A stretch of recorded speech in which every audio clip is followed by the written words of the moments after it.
आप सभी का शांति के साधन चैनल में बहुत बहुत स्वागत है। आज मीराबाई और कृष्ण के प्रेम के प्रसंग को जानेंगे। उससे पूर्व आप सभी से मेरा अनुरोध है, यदि ये प्रसंग आपको अच्छा लगे तो मेरे इस चैनल को लाइक और सब्सक्राइब करें।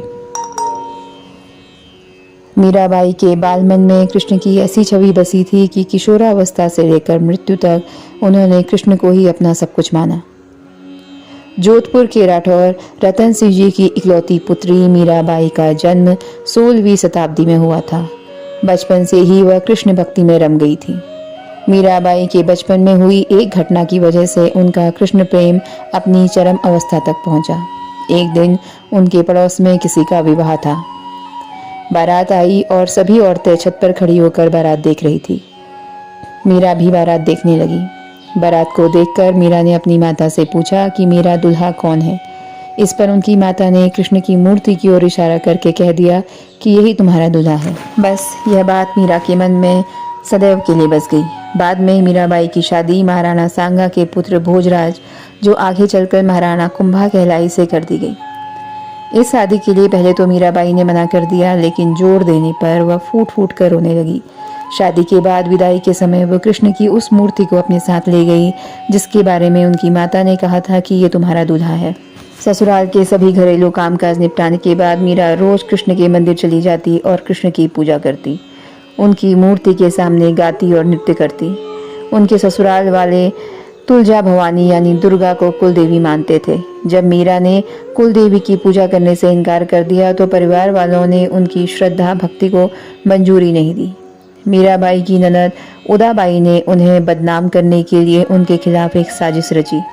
उन्होंने राणा से कहा कि मीरा का किसी के साथ गुप्त प्रेम है और उससे मंदिर में प्रतिदिन मीरा मिलने जाया करती है। राणा कुंभा अपनी बहन के साथ आधी रात में मंदिर गए। वहां मंदिर का दरवाजा तोड़कर अंदर पहुंचे तो देखा मीरा अकेले ही कृष्ण की मूर्ति के सामने परम आनंद की अवस्था में बैठी मूर्ति से बातें कर रही थी और मस्ती में गा रही थी। राणा मीरा पर चिल्लाए और बोले, मीरा, तुम जिस प्रेमी से अभी बातें कर रही हो उसे मेरे सामने लेकर आओ। मीरा ने जवाब दिया, वह सामने ही बैठे हैं, मेरे स्वामी, चितचोर, नैनचोर, मेरे कृष्ण, जिसने मेरा दिल चुराया है। और वह समाधि में चली गई। इस घटना के बाद राणा कुंभा का दिल टूट गया और उन दोनों के बीच दूरियां बढ़ती चली गई। कुछ समय बाद राणा कुंभा की मृत्यु हो गई। की मृत्यु के बाद उनके भाई सिंहासन पर बैठे और उनकी मृत्यु के बाद राणा के संबंधी मीरा को कई तरीकों से सताने लगे। कृष्ण के प्रति मीरा का प्रेम शुरुआत में बेहद निजी था, लेकिन बाद में मीरा के मन में प्रेमानंद इतना उमड़ पड़ता है कि आम लोगों के सामने और धार्मिक उत्सवों में वो नाचने गाने लगती थी। वे रात में चुपचाप चित्तौड़ के किले से निकल जाती और नगर में चल रहे सत्संग में हिस्सा ले लेती थी। मीरा का देवर विक्रमादित्य बहुत कठोर था। मीरा की भक्ति, उनका आम लोगों के साथ घुलना मिलना और नारी मर्यादा के प्रति उनकी लापरवाही का उसने कड़ा विरोध किया। उसने मीरा को मारने की कई बार कोशिश की। उन्हें जहर दिया गया। एक बार उन्होंने मीरा के पास फूलों की टोकरी में एक जहरीले सांप को रखकर भेजा और मीरा को संदेश भिजवाया कि टोकरी में फूलों का हार है। ध्यान से उठने के बाद जब मीरा ने टोकरी खोली तो उसमें उन्हें फूलों के हार के साथ कृष्ण की एक सुंदर मूर्ति मिली, अर्थात वो सांप कृष्ण की सुंदर मूर्ति में बदल गया। राणा का तैयार किया हुआ कांटों का बिस्तर भी मीरा के लिए फूलों की सेज बन गया। जब यातनाएं बर्दाश्त के बाहर हो गई तो उन्होंने चित्तौड़ छोड़ दिया।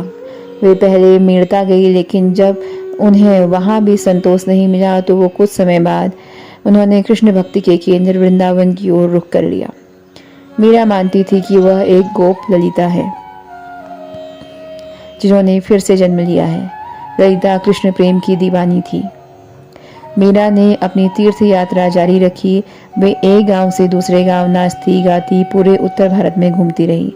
माना जाता है कि उन्होंने अपने जीवन के अंतिम कुछ साल गुजरात के द्वारका में गुजारे। दर्शकों की पूरी भीड़ के सामने मीरा द्वारिकाधीश की मूर्ति में समा गई।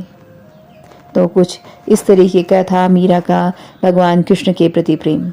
आशा करती हूँ कि आपको ये प्रसंग अच्छा लगा होगा। यदि ये प्रसंग आपको पसंद आए तो मेरे चैनल को लाइक और सब्सक्राइब करें। धन्यवाद।